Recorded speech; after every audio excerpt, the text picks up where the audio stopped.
పొందుతున్నారో కూడా మనం చూస్తున్నాం. ఈ అంశం గురించి కూడా మాట్లాడదాం. శ్రీనివాస్ గారు మీకు సమయం ఇస్తా. నేను ఒకసారి వెంకటస్వామి గారు వాయిస్ తీసుకుందాం. వెంకటస్వామి గారు, మొత్తంగా కొనుగోళ్లు జరుగుతున్నా ఆశించినంతగా జరగట్లేదు, రైతులు కూడా కొంత ఇబ్బందులు ఎదుర్కొంటూ ఉన్నారు. పార్టీని అంటే బీఆర్ఎస్ పార్టీని మొలకెత్తకుండా చేస్తానంటున్న ముఖ్యమంత్రి మొలకెత్తిన విత్తనాలు, మొలకెత్తిన ధాన్యాన్ని ఫస్ట్ కొనుగోలు చేయాలి. రాజకీయ విమర్శలు కాదు, పార్టీలు మొలకెత్తుతాయా మొలకెత్తవా అనేది ప్రజలు డిసైడ్ చేస్తారు, కానీ రైతులు పండించిన ధాన్యాన్ని కొనుగోలు చేయాల్సిన బాధ్యత మాత్రం ప్రభుత్వానిదే. ముందు ఆ అంశంపై దృష్టి సారించాలి ముఖ్యమంత్రి అంటూ కూడా బీఆర్ఎస్ వాళ్ళు చురకలంటిస్తున్న పరిస్థితి. సో ఏంటి అసలు ధాన్యం కొనుగోలుకు సంబంధించి మనకు ప్రతి మండలం నుంచి, ప్రతి ఊరు నుంచి, ప్రతి జిల్లా నుంచి కూడా డేటా వస్తుంది. ఆ డేటా వచ్చినప్పుడు పంట ఎప్పుడు కైలవుతుంది, ఎప్పుడు మనం కొనుగోలు చేయాలనే అంశాలు కూడా మనకు వస్తూ ఉంటాయి. అధికారుల సమన్వయ లోపమా, ఎక్కడ మిస్ అవుతుంది అంటే బస్తాల కోసం ఎదురు చూడాల్సి వస్తుంది, కుట్టే దారం కోసం ఎదురు చూడాల్సి వస్తుంది, లారీల కోసం ఎదురు చూడాల్సిన పరిస్థితి వస్తుంది. సో ఇంత యంత్రాంగం ఉండి కూడా ఎందుకు మనం కొనుగోలు చేస్తూ ఉన్నాం, కానీ ఆలస్యంగా కొనుగోలు చేయడం వల్ల రైతు ఇబ్బంది పడుతున్నాడు. ఎందుకు ఈ పరిస్థితిలో? ముందుగా ప్యానెల్లో ఉన్నటువంటి పెద్దలకి, మీకు వీక్షకులందరికీ కూడా నమస్కారం. అంటే కొనుగోలు ప్రక్రియ అనేది చాలా రోజులుగా జరుగుతుంది, నిరంతరంగా జరుగుతుంది. అయితే మీరు అన్నట్టుగా కొన్ని చోట్ల కారణాంతరాలు ఏవైనా కొంత ఆలస్యం జరుగుతున్నమాట వాస్తవం. దాంట్లో నేను పార్టీ పరంగా మా ప్రభుత్వాన్ని హెచ్చరించేది ఏంటంటే, అధికారుల సమన్వయ లోపము, అలసత్వము చాలా స్పష్టంగా కనిపిస్తుంది. కొన్ని చోట్ల మీరు అన్నట్టుగా బస్తా వస్తుంది, దారం రాకపోతానంటే ఎవరి నిర్లక్ష్యము? దాన్ని కోఆర్డినేట్ చేయాల్సినటువంటి బాధ్యత అక్కడ ఉన్నటువంటి మార్కెటింగ్ అధికారులకు ఉంటది కదా.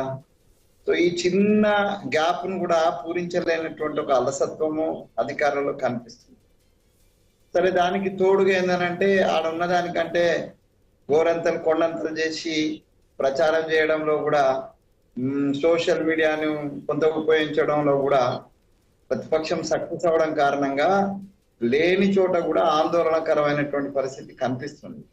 దీన్ని కౌంటర్ చేయాల్సినటువంటి బాధ్యత డెఫినెట్ గా ప్రభుత్వ అధికారులతో పాటు ప్రభుత్వంలో ఉన్నటువంటి మా ముఖ్యమంత్రితో సహా అందరు మంత్రులది, పెద్దలది సమన్వయం.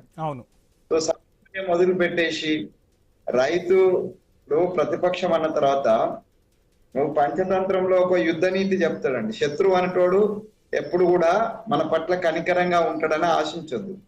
ఇవాళ రాజకీయాలు ప్రత్యర్థుల కంటే ఎక్కువ శత్రువులుగా మారినాయి. ఇది ప్రజాస్వామ్య విరుద్ధం.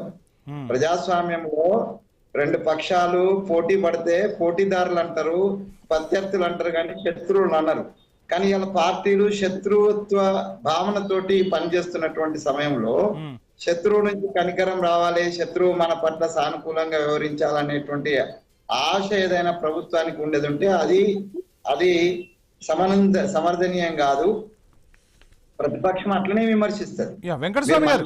వెంకటస్వామి గారు, మీ ద్వారా ప్రభుత్వం దృష్టికి ఖచ్చితంగా ఈ అంశాన్ని తీసుకెళ్తారని చెప్పి ఐ న్యూస్ ఒక విషయాన్ని మీకు చెప్పే ప్రయత్నం చేస్తోంది. క్షేత్రస్థాయిలో పరిశీలన చేసిన తర్వాతే ఈ అంశాన్ని మీకు చెప్తున్నాం. శ్రీనివాస్ గారు, గత ప్రభుత్వ హయాంలో కూడా జరిగిన అంశం ఇది.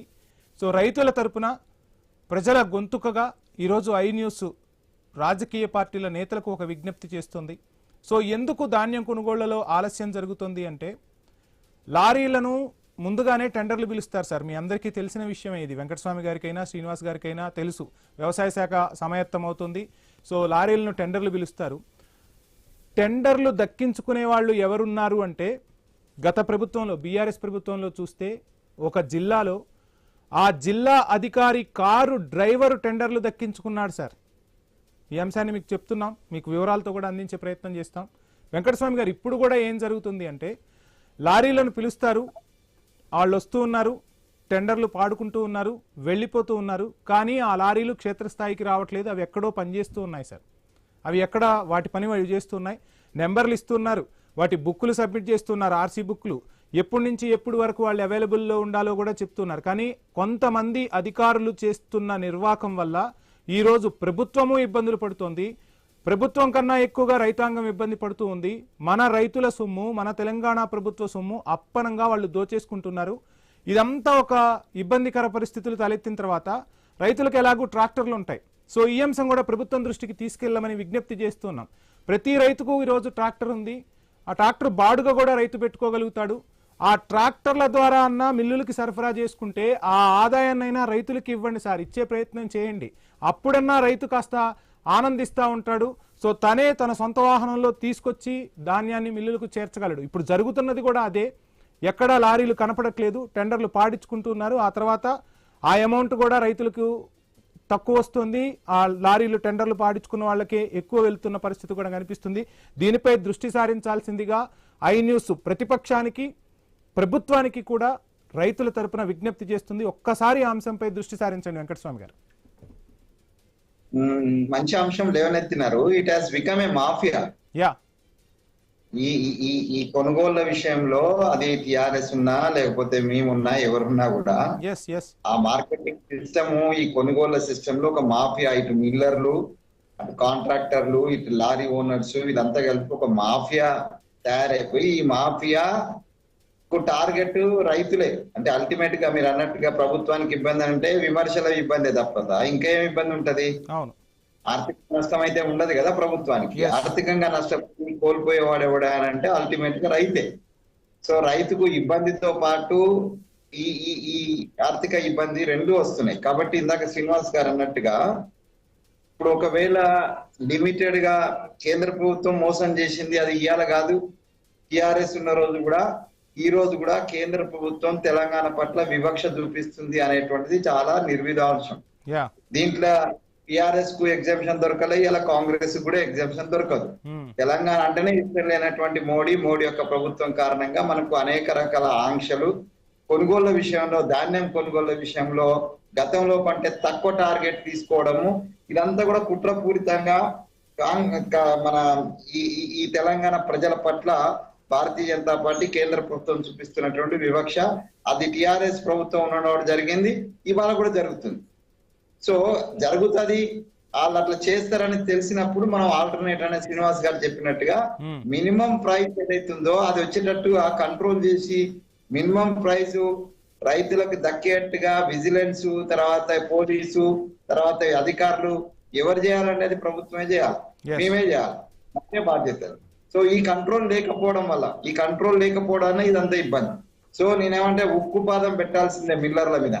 జీవన్ రెడ్డి గారు ఎక్కడో మాట్లాడుతూ జీవన్ రెడ్డి గారు కూడా చెప్పిండు, మిల్లర్లు దాదాపుగా 1000 కోట్ల డబ్బును వాళ్ళు ప్రజల నుంచి, రైతుల నుంచి కాజేసినారనేటువంటి ఒక సీనియర్ లీడరు. అంటే ఆయన టిఆర్ఎస్ నాయకుడిగా నేనేం చూస్తలే.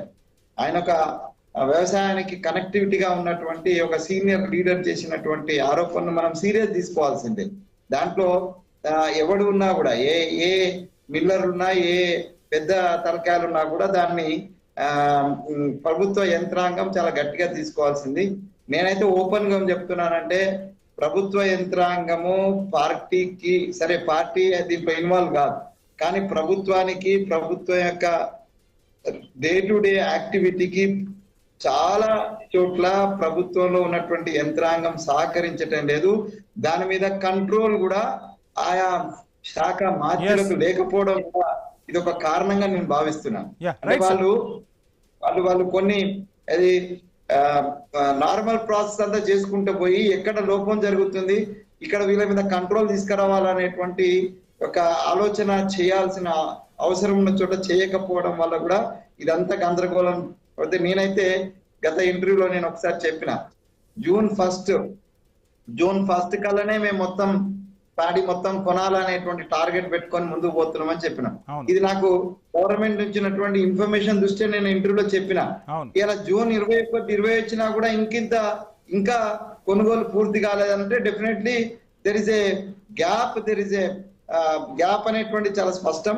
దాన్ని పూరించుకోవాల్సినటువంటి యుద్ధ ప్రాతిపదికన గవర్నమెంట్ ఈ చర్యలు తీసుకోవాలి. మీరు చేసిన సజెషన్ కూడా డెఫినెట్ గా మేము పరిగణలోకి తీసుకొని సంబంధిత అధికారులకు లేదా మంత్రి గారికి, ఇద్దరు మంత్రులకు, అటు తుమ్మల నాగేశ్వర గారికి, ఇటు మా ఉత్తమ్ రెడ్డి గారికి, ఇద్దరికి అవసరమైతే సీఎం గారి దృష్టికి కూడా నేను తీసుకెళ్తాను. రైట్ సార్, తప్పకుండా రైతుల తరపున ఐ న్యూస్ మీకు విజ్ఞప్తి చేస్తుంది సార్. మిల్లర్ల మాఫియా అనేది సుస్పష్టం, లారీల మాఫియా అనేది సుస్పష్టం. దీనిపై దృష్టి సారిద్దాం, రైతుల సమస్యలను పరిష్కరించే దిశగా అడుగులు వేద్దాం. అండ్ ఇవి ఎంతసేపు మనం రైతాంగ సమస్యల గురించే మాట్లాడుతూ ఉన్నాం, వరి ధాన్యం గురించే మాట్లాడుతూ ఉన్నాం. అసలు తెలంగాణ భూములు వరి మాత్రమే పండించగలవా? తెలంగాణ రైతు అసాధ్యాన్ని సుసాధ్యం చేయగలడు. సో కొంతమంది యాపిల్ కూడా పండిస్తూ ఉన్నారు. సో ఎందుకు మనం కొత్త పంటల వైపు మొగ్గు చూపలేకపోతున్నాం? ఆ దిశగా రైతులను ఎందుకు అడుగులు వేయించలేకపోతున్నాం? ఈ అంశం గురించి కూడా మాట్లాడదాం. మాట్లాడే ముందు షార్ట్ బ్రేక్